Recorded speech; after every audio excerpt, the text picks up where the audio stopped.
Start करूया. Basically काय झालं आता तुमचे दिवस अकाउंटचा पेपर हा इकॉनॉमिक्सच्या पेपरच्या लगेच आहे. दिवस खूप कमी राहिलेले आहेत आणि अशा वेळेला मुलं नॉर्मली आम्हाला विचारतात, "सर आता एवढा मोठा सिलेबस कव्हर कसा करायचा?" सगळ्यात पहिले मी सजेस्ट करेन की फक्त बुकवर कॉन्सन्ट्रेट करा. बुकच्या बाहेर काही येत नाही. बुकमधल्या जेवढ्या ॲडजस्टमेंट्स आहेत तेवढ्या आणि आता तुमचे जे काही क्लासेसचं मटेरियल किंवा अजून दुसरं काही नवनीत टार्गेट पब्लिकेशन हे आता सध्या बाजूला ठेवा. सगळ्यात पहिलं कॉन्सन्ट्रेट करा ते म्हणजे बुकवर.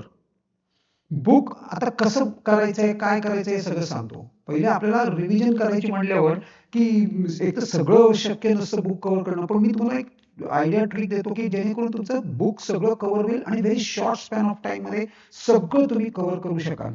पण यासाठी तुम्हाला काय करावं लागेल, सगळ्यात पहिले मी दाखवतोय त्याप्रमाणे त्या ट्रिक्स कराव्या लागतील किंवा मी जसं सांगतोय तसं कुठल्या बुकमध्ये कुठल्या पेजवर काय आहे, कसं आहे हे पटकन आयडेंटिफाय कुठे तुमच्या इथे लिहून ठेवा म्हणा किंवा हा व्हिडिओ परत परत बघत राहा. सो दॅट तुम्हाला कळून येईल की मी काय दाखवतोय आणि कसं करतोय, आपल्याला कसं करायचंय. त्याच्या आधी ना सगळ्यात पहिले मला तुम्हाला बोर्डचं जे पेपर आपला जो पॅटर्न आहे त्याच्यावर घेऊन जायचं आहे. पेपर पॅटर्न कसा आहे, एक तर 20 मार्काचा आपल्याला ऑब्जेक्टिव्ह आहेत.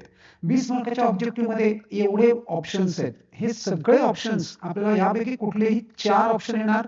प्रत्येकामध्ये 5-5 4 म्हणजे ABCD हे 4 सब क्वेश्चन्स असणार. त्या प्रत्येकामध्ये 5-5 क्वेश्चन्स असणार. 5 आउट ऑफ 5 सगळे कंपल्सरी आहेत. ऑल 20 ऑप्शन्स अवेलेबल आहेत. 20च्या 20 ऑप्शनल क्वेश्चन्स सगळे कंपल्सरी. माझं सजेशन आहे इथं की 20 आउट ऑफ 20 स्कोर करायचा प्रयत्न करा. पण मग हे कुठून करणार, तर हे ऑब्व्हियसली तुम्ही आपला जो एक्सरसाइज आहे प्रत्येक लेसनच्या मागचा, त्या लेसनच्या मागचे सगळे कव्हर करून ठेवा. मी पटकन खाली येतोय, तुम्हाला एक्सरसाइज दाखवतो आणि परत आपण बॅक टू जिथं होतो तिथं जाऊया. हे बघा, मी थोडक्यात काय म्हणतोय की मी एक मिनिट थांबा, मी तुम्हाला दाखवतो मला काय म्हणायचंय. एक्सरसाइज मी कशाला म्हणतोय, हा आय एम टॉकिंग अबाउट दिस. एकच मिनिट, हे बघा सगळं इच अँड एव्हरी, याच्या बाहेर काही येत नाही. एक्सरसाइजच्या बाहेरचं काहीही येत नाही. Absolutely nothing. याच्या बाहेर काहीही कधी याच्यामध्ये आतापर्यंत तरी कधी आलेलं नाही. आणि मेन तुम्हाला कॉन्सन्ट्रेट करायचंय ते म्हणजे calculate the following. Calculate the following मध्ये थोडासा प्रॉब्लेम असा येऊ शकतो इथं की नॉर्मली बोर्ड काय करतं, I am referring to this, मी याला रेफर करतोय. सॉरी, हे असं का होतंय बघूया, इथून करूया. हा हे बघा, कॅल्क्युलेट द फॉलोइंग या पार्टला. ह्याच्यामध्ये साधारणपणे जे 5 आउट ऑफ 5 क्वेश्चन्स असतात त्यामध्ये 3 क्वेश्चन्स सोपे असतात आणि 2 क्वेश्चन्स थोडेसे डिफिकल्ट असतात. त्यामुळे जर कॅल्क्युलेट द फॉलोइंग आलं, आणि हे टाइम कन्झ्युमिंग पण असतात, त्यामुळे नीट प्रॅक्टिस करा. कॅल्क्युलेट द फॉलोइंग, बाकी सगळे सोपे असतात, अगदी अक्षरशः गिव्हन अवे आहेत, कुठे प्रॉब्लेम येणार नाही. मला तरी काही प्रॉब्लेम वाटत नाही. सो गोइंग बॅक, आता मी परत एकदा काय जातोय, एकदा हा झाला, मला दुसरं काय सांगायचंय तो म्हणजे इथला पार्ट. हा एक खूप महत्वाचा पार्ट आहे. हा ह्याच्यामध्ये मला काय सांगायचं नीट लक्ष द्या. ह्याच्यामध्ये बेसिक प्रॉब्लेम काय आहे, एकतर आता पण तुमचे टीचर सुद्धा, मी बऱ्याचशा टीचर्सना ऐकलेलं आहे सांगताना, प्रोफेसर्सना ऐकलेलं आहे सांगताना की ऍडमिशनच्या अगेन्स्ट रिटायरमेंट येणार. असं अजिबात नाही की असंच होणार आहे. It is not at all like this. हे असंच होणार असं घेऊन चालू नका. कधी कधी एखाद्या वेळेला तुम्हाला ऍडमिशनच्या अगेन्स्ट डिसोल्युशन पण येऊ शकतं आणि रिटायरमेंटच्या अगेन्स्ट बिल ऑफ एक्सचेंज किंवा असं क्रॉस सुद्धा येऊ शकतं. Any possibility. ते काय म्हणतात माहितीये का, what they are saying over here, की या 4 पैकी कुठलेही 2 क्वेश्चन्स एकमेकांच्या अगेन्स्ट येणार. ऑर म्हणजे हा मधला एक, म्हणजे ऍडमिशनच्या अगेन्स्ट बिल ऑफ एक्सचेंज येऊ शकतं, रिटायरमेंटच्या अगेन्स्ट डिझोल्युशन येऊ शकतं, किंवा ऍडमिशनच्या अगेन्स्ट जो आत्ता पॅटर्न आहे, जो आत्ताचा पॅटर्न चालू आहे, ऍडमिशनच्या अगेन्स्ट रिटायरमेंट, नंतर ऍडमिशनच्या अगेन्स्ट डिझोल्युशन, असं कुठलंही कॉम्बिनेशन ते करू शकणार आहेत. मला तुमचं कुठे अटेन्शन हवंय, मला तुमचं अटेन्शन हवंय जुलै 24चा जो बोर्डचा क्वेश्चन आहे. मी हा टार्गेट पब्लिकेशन वरून डाउनलोड करून घेतलेला आहे. मला काय दाखवायचंय ते नीट बघा. हे बघा, इथं काय आहे, इथं ऍडमिशन आहे, किशोर ऍडमिटेड, हा ऍडमिशनचा प्रॉब्लेम आहे. आणि ऑर त्याच्या अगेन्स्ट आपल्याला काय विचारलंय त्यांनी, decided to dissolve the firm. म्हणजे मी जे म्हणतोय ते बोर्डाने करून दाखवलंय तसं, म्हणून मी तुम्हाला सांगतोय की don't take things for granted. असं ग्रांट घेऊन जाऊ नका, कन्फर्म धरून जाऊ नका की नाही नाही असंच येणार आहे. आता हा रिटायरमेंट आहे, रिटायरमेंटच्या जागी चेक करूया इथं काय येतंय. हे बघा, हा रिटायरमेंटचा सण आहे. इथं सोनू रिटायर्ड झालाय आणि त्याच्या अगेन्स्ट ऑर, हे बघा ही रिटायरमेंटच्या अगेन्स्ट काय आलंय, bill of exchange, drawn bill over here, bill of exchange. So ह्या अशा प्रकारे कुठलंही कॉम्बिनेशन येणार आहे. त्यामुळे प्री डिसाइडेड आत्ता तुम्ही काहीच राहू नका. मग तुम्ही काय करा की तिथं ऑन द स्पॉट पेपर बघून प्लॅन ए प्लॅन बी असं तयार करा. प्लॅन ए प्लॅन बी किंवा अशा प्रकारचे 2-3 प्लॅन. म्हणजे मी ऍडमिशन कधी करणार आहे, मी रिटायरमेंट कधी करणार आहे, जर डिझोल्युशन ऍडमिशनच्या आधी चालले तर काय करणार आहे, हे वेल इन ऍडव्हान्स मध्ये तुमचं तयार पाहिजे. ऑन द स्पॉट तिथं फक्त बघायचंय आणि माझा प्लॅन आहे का, प्लॅन बी आहे का, प्लॅन सी आहे का, प्लॅन डी आहे, बस त्याच्याप्रमाणे माझं एक्झिक्युशन सुरू. ह्या अशा पद्धतीने तुम्ही पेपरला जायचंय. नाही तर थोड्याशा प्रमाणात तिथं प्रॉब्लेम येऊ शकतात. एखाद्या वेळेला 10 मार्क जाऊ शकतात, कारण जर तुम्ही बिल ऑफ एक्सचेंज प्रॉपर नसेल आणि रिटायरमेंट पण तुमचं नीट नसेल आणि ह्यांचं कॉम्बिनेशन आलं तर मग मात्र डिफिकल्ट जाईल. सो नीट प्रिपरेशन करून जा. हा जो पार्ट मी सांगतोय इकडे लक्ष द्या, ह्याच्याकडे अजिबात दुर्लक्ष करू नका. हा, आपण प्रे करूया, वी विल प्रे की डिझोल्युशन आणि बिल ऑफ एक्सचेंज येऊ द्या. नॉर्मली डिझोल्युशन जे असतं ना, हे अतिशय सोपं असतं. डिझोल्युशन जे असतं ते सोपं असतं.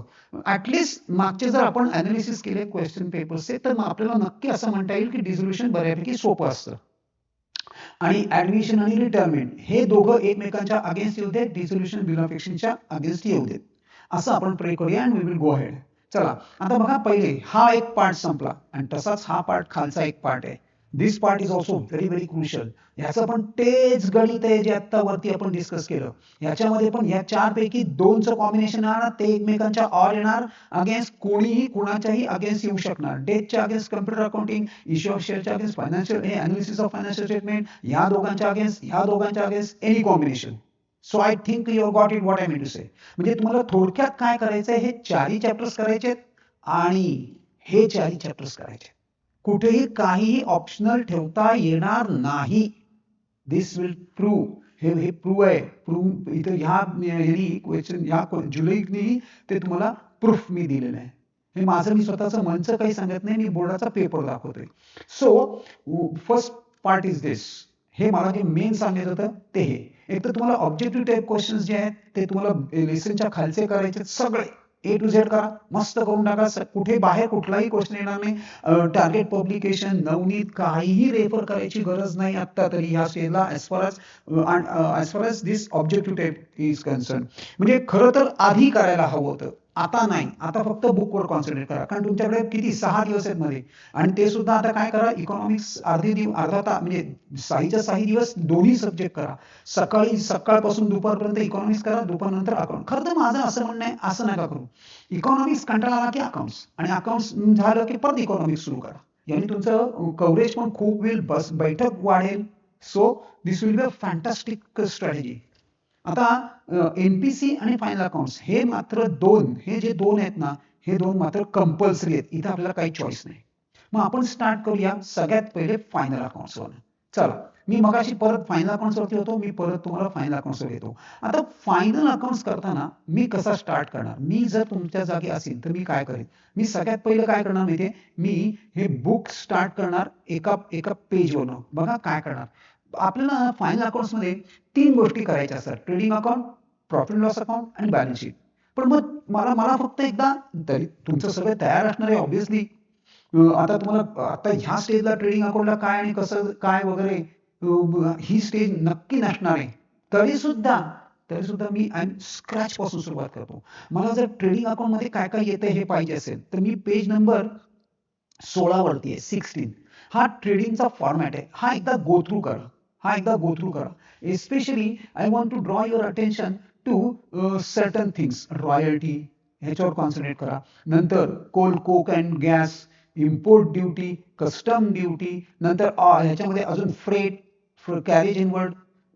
नुसतं फ्रेट आहे तर फ्रेट इनवर्ड असेल तरी सुद्धा इथंच ऑल इनवर्ड्स आपण ट्रेडिंगला घेतो.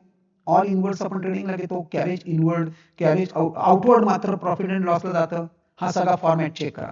कारण ट्रेडिंगची क्रेडिट साईड ही नेहमी फ्रीज आहे. फ्रीज म्हणजे काही सर्टन गोष्टी, फक्त गुड्स गोइंग आउट असेल तरच ट्रेडिंगच्या क्रेडिटला येतं. अदरवाईज ट्रेडिंगच्या क्रेडिटला काहीही येत नाही. बघा, goods going out, sales is going, goods going out, हे सगळे गुड्स, हे 5 प्रकारचे गुड्स आहेत. Goods destroyed by fire, goods lost by theft, goods destroyed, हे distributed as a free sample, goods lost in accident किंवा goods lost in transit आणि goods withdrawn by partner. हे कुठल्याही प्रकारचा गुड्स असू दे, हा ट्रेडिंगच्या क्रेडिटला येतो आणि क्लोजिंग स्टॉक सुद्धा ट्रेडिंगच्या क्रेडिटलाच येतो. सो अशा प्रकारे माझं ट्रेडिंग अकाउंट बघून झालं.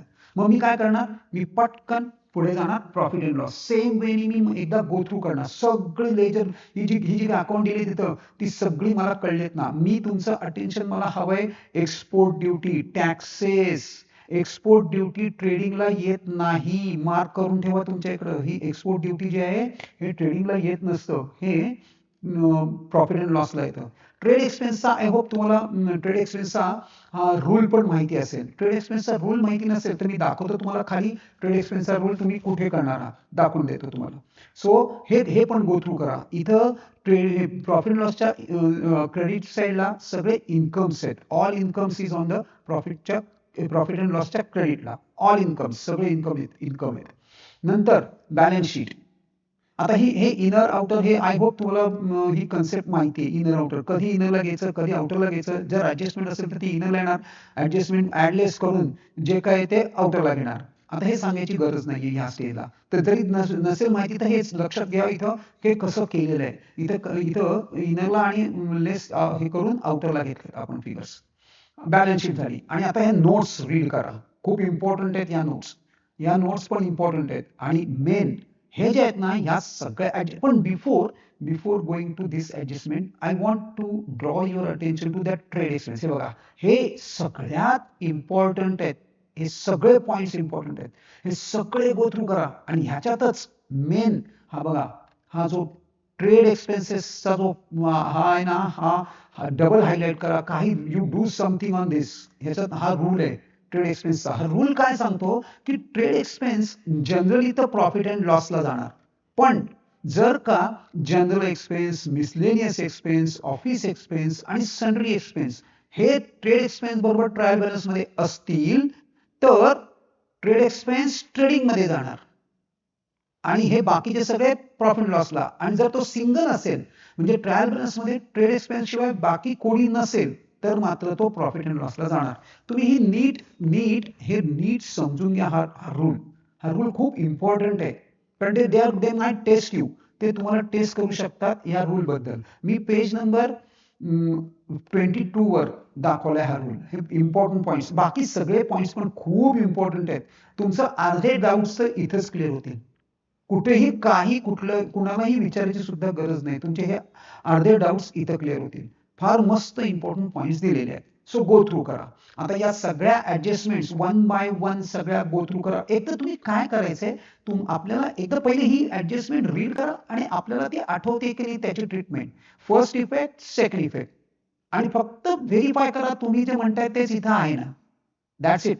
अशा सगळ्या 22 इथं ऍडजस्टमेंट्स आहेत, सगळ्या गो थ्रू करा. साधारणपणे आपल्याला 5 ऍडजस्टमेंट्स येतात. त्यातल्या 3 ऍडजस्टमेंट अतिशय बेसिक आणि अतिशय सोप्या असतात. त्यातली एक म्हणजे क्लोजिंग स्टॉक. ही पहिली, ही तर येणारच. दुसरी आउटस्टँडिंग एक्सपेन्सेस, कुठलाही एखादा एक्सपेन्सेस आउटस्टँडिंग. आणि तिसरी येते ती म्हणजे प्रीपेड एक्सपेन्सेस.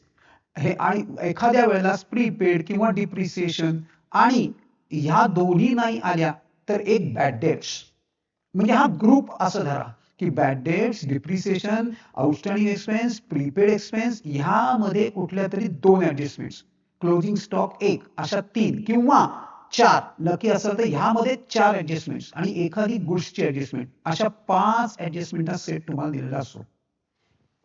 ते गो थ्रू करा.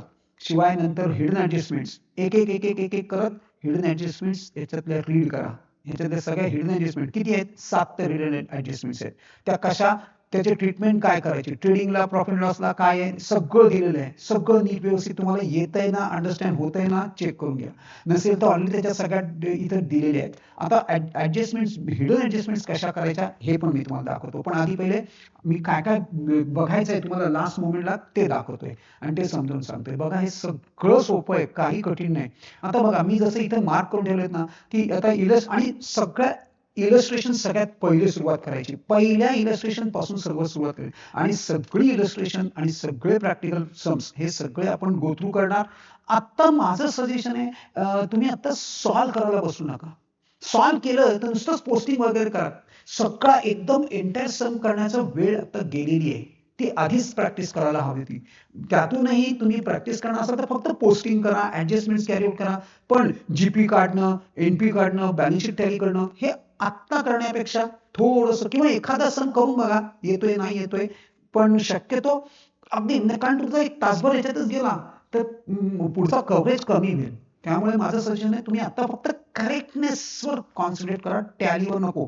सगळं तुमचं करेक्ट होतंय ना आणि येतंय ना त्याच्यावर कॉन्सन्ट्रेट करा.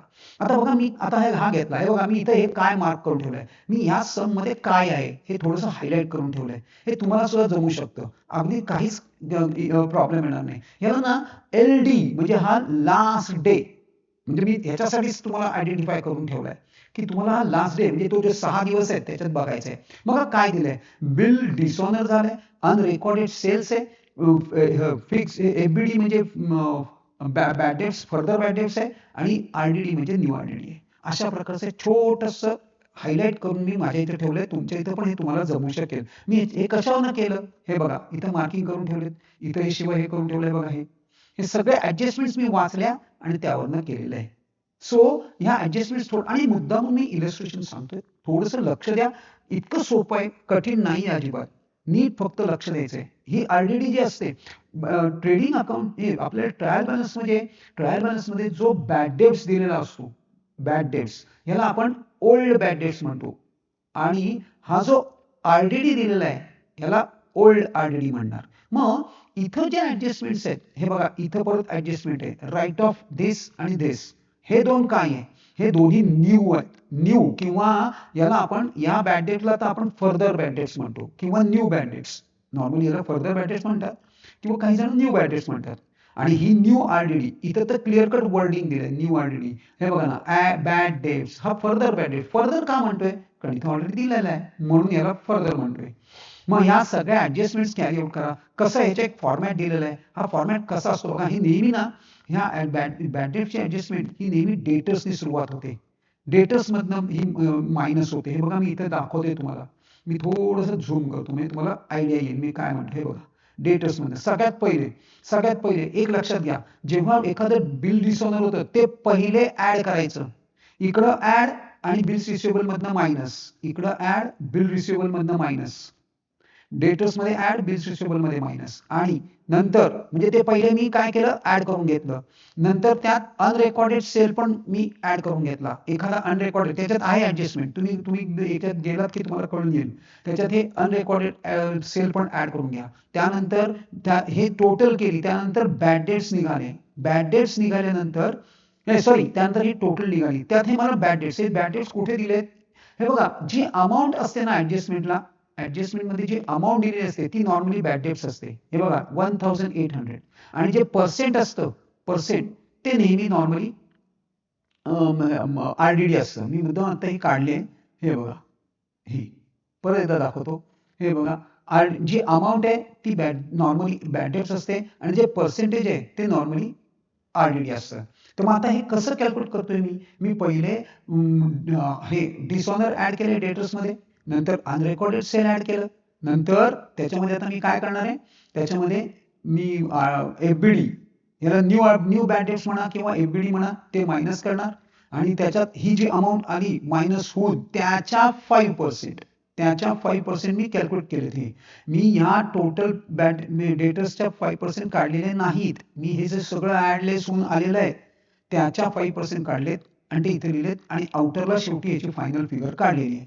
आणि आता ह्याचे सेकंड इफेक्ट, या दोनचे सेकंड इफेक्ट आणि या बाकीच्या प्रत्येकाचे सेकंड इफेक्ट हे द्यायचे. याचा सेकंड इफेक्ट इथं झाला. ती अनरेकॉर्डेड सेल, आणि दुसरा हे इफेक्ट एकतर अनरेकॉर्डेड सेल, मग सेल्स मध्ये तो ऍड करणार आपण जो रेकॉर्ड नाही झालेला तो, त्याचा सेकंड इफेक्ट घेतला. आणि या बॅड डेट्सचा बघा मी काय करणार आहे, ह्या ओल्ड बॅड डेट्स मी मगाशी म्हटल्याप्रमाणे की हा ओल्ड बॅड डेट्स हा कुठून घेतला मी, तर हा या इथून घेतलाय. ह्या बघा ओल्ड बॅड डेट्स ह्या, तर तो इथून घेतलाय मी याच्यावरनं, तसा मी इथं घेतला आणि त्याच्यात न्यू बॅड डेट्स ऍड केलंय. न्यू आरडीडी म्हणजे ते दोन्ही ज्या गोष्टी तिकडे लेस केल्या त्या ऍड केल्या, त्यातनं ओल्ड आरडीडी मायनस करणार आणि आउटरला फिगर घेणार. तुम्हाला जर हे पाहिजे असेल तर हा नीट फॉर्मॅट लक्षात घ्या, हा खूप इम्पॉर्टंट आहे, व्हेरी व्हेरी इम्पॉर्टंट. असे काही सम्स म्हणजे आता मी असं करत करत ना सगळं गो थ्रू करतो. I will go through each and every sum, हळूहळू करत एक, आणि फार वेळ लागत नाही ह्याला अजिबात फार वेळ लागत नाही. एक एक एक एक समजून घ्या सगळ्या ऍडजस्टमेंट्स. आता हिडन ऍडजस्टमेंट्स कशा ओळखायच्या हे पण तुम्हाला सांगतो मी.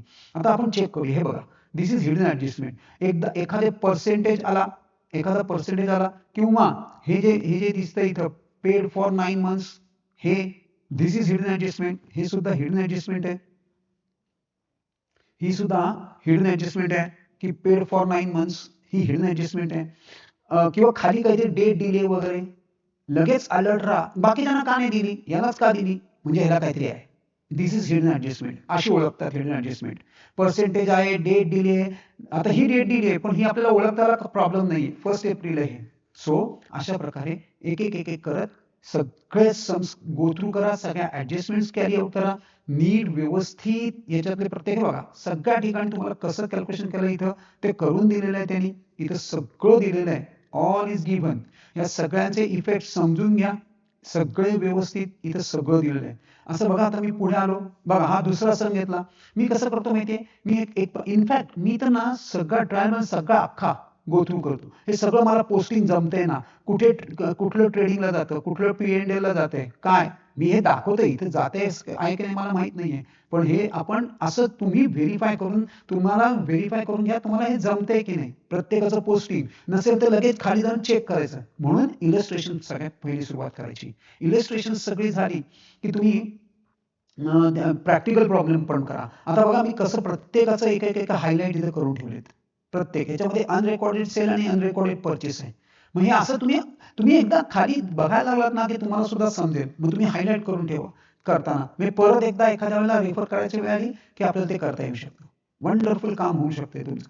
सो नीट लक्ष द्या, पटापटा हे होऊ शकतं, अगदी इझी आहे. आता दुसरा क्वेश्चन आमचा मुलांचा आम्हाला येतो की sir partners capital account compulsory आहे का नाही. नाही, माझं सजेशन आहे बघा मी काय सांगतो, कंपल्सरी असतं ना तर त्या बोर्डाने आपल्याला टेक्स्टबुक मध्ये प्रत्येक ठिकाणी आपण पार्टनर्स कॅपिटल ओपन केलं असतं. हे कंपल्सरी नक्कीच नाही. का नक्कीच नाही, कारण बघा तुम्हाला मी दाखवतो काही इथं सम दाखवतो. हे बघा इथं, हे बघा काही सम्स आहेत. हे बघा इथं आता ह्याच्यामध्ये त्यांनी पार्टनर्स कॅपिटल अकाउंट ओपन केलं. मी बऱ्याच टीचर्सना एस्पेशली तुमच्या शाळांमध्ये जे आहेत किंवा कॉलेजपेक्षा ज्या शाळा आहेत त्यांचे जे टीचर्स आहेत ते हे कंपल्सरी करतात. नाही पार्टनर्स कॅपिटल अकाउंट ओपन केलंच पाहिजे, ते त्याने तुम्ही इकडे ऍडजस्टमेंट करायची नाही. मी सांगतो ते बरोबर.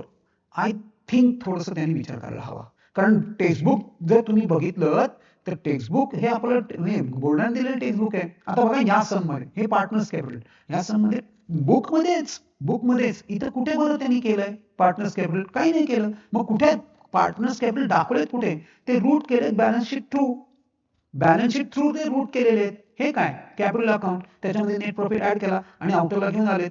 सो इथं ते रेकॉर्डिंग झालेलं आहे त्यांचं सगळं. हे बघा हे अशा प्रकारे मस्त रेकॉर्डिंग करून टाकलेलं आहे. मग तुम्ही सुद्धा इथंच करू शकता, बॅलन्स शीट मध्येच लायबिलिटी साईडला सेपरेट. कारण का माहितीये का, हे असं यांनी काय हे बेनिफिशियल आहे. एक लेजर म्हणजे 5 मिनिटं, हे लक्षात घ्या. हे गणित आहे, हे आम्ही शोधून काढलेलं गणित आहे. साधारणपणे मुलांना ते सगळं ड्रॉ करणं, लिहिणं आणि हे सगळं करणं आणि त्याचं क्लोजिंग करणं, त्याचे बॅलन्सिंग करणं, याला साधारणपणे 5 minutes इट टेक्स. साधारणपणे 5 मिनिटं लागतात. मग ती आपल्याला each and every minute is crucial here. त्यामुळे आपण हे लक्ष दिलं पाहिजे. मग जर आपल्याला परमिशन दिली तर मग आपण करूया. मग आता माझं सजेशन बघा काय, आता पार्टनर्स करंट अकाउंट पण विचारतात. हा बघा लगेच पुढचा क्वेश्चन तोच घेतलाय मी. करंट अकाउंट असेल तर मात्र तुम्ही सेपरेट अकाउंट ओपन करा. तर मात्र सेपरेट करा. कारण current account I don't think की तुम्हाला ते जमू शकेल, थोडंसं ते डिफिकल्ट आहे हँडल करायला. त्यामुळे जर करंट अकाउंटचा सम आला तर मात्र लेजर सेपरेट ओपन करायचं. पण करंट अकाउंटचा सम नसेल तर तुम्ही कॅपिटल अकाउंट्स, नुसतीच कॅपिटल अकाउंट्स असतील तर ती तुम्ही बॅलन्स शीट थ्रू रूट करायची. करंट अकाउंट आलं तर मात्र हे तुम्ही याच्या थ्रू रूट करायचं नाही, बॅलन्स शीट थ्रू रूट करायचं नाही, तुम्ही सेपरेट अकाउंट ओपन करायचं. शिवाय नॉर्मली बघा ह्याच्यामध्ये तुम्हाला ग्रॉस प्रॉफिट, नेट प्रॉफिट ही कॅल्क्युलेशन्स तुम्ही हे थोडंसं कसं होतं की ही कॅल्क्युलेशन्स मात्र तुमची फर्म पाहिजेत. त्याच्यामध्ये तुम्हाला थोडीशी प्रॅक्टिस व्हायला हवी, ती मात्र घरी थोडीशी करत राहा. त्याच्यामध्ये तुम्हाला कुठल्याही परिस्थितीत हे शक्यतो माझं बघा काय म्हणे गणित काय आहे का, हे फायनल अकाउंटचं जे गणित आहे किंवा हे जे सम आहे हे साधारणपणे 35 मिनिटांमध्ये, हे 35 मिनिटांमध्ये हे संपलं पाहिजे असं असं माझं म्हणणं आहे. किंवा जर ओव्हरऑल तुम्ही जर अख्खा आपला जर टाइम शेड्यूल बघितलं तर ते माझं सजेशन राहतं, आम्ही कॅल्क्युलेशन्स केलेले आहेत की साधारणपणे 35 मिनिटात ते तुमचं संपल्याला हवं. आणि अगदीच नाही तर 45 मिनिट्स मध्ये, अगदीच नाही तर ते 45 मिनिट्स मध्ये तरी व्हायला हवं. ऑलराईट, चला बघा आता पुढे जाऊया. अजून अजून याच्यामध्ये काय सांगते मला, एक तर तुम्हाला मी हे सांगितलं पार्टनर्स करंट अकाउंट सांगितलंय. नेक्स्ट ह्याच्यामध्ये अजून अजून एक प्रकार आहे ह्याच्यामध्ये की पीएफ, प्रॉव्हिडंट फंडचा एक सम याच्यात, नेणे काणे हा एक सम याच्यात, तो एक करून ठेवा. श्रेयस नाही, 2 मिनिटं मी सांगतो तुम्हाला. बघा नेणे काणे, मला वाटतं इलस्ट्रेशन नंबर 8 आहे, तो 7 आहे ना. हा चेक करूया मी. हा एक सांगतो तुम्हाला, हा का मी सांगतो, हा एक स्पेशल सम काय, एकच मिनिट द्या. हा बघा नेणे काणे 8, ह्याच्यामध्ये काय आहे, हा पीएफ चा सम आहे. पीएफ चा काय सम आहे,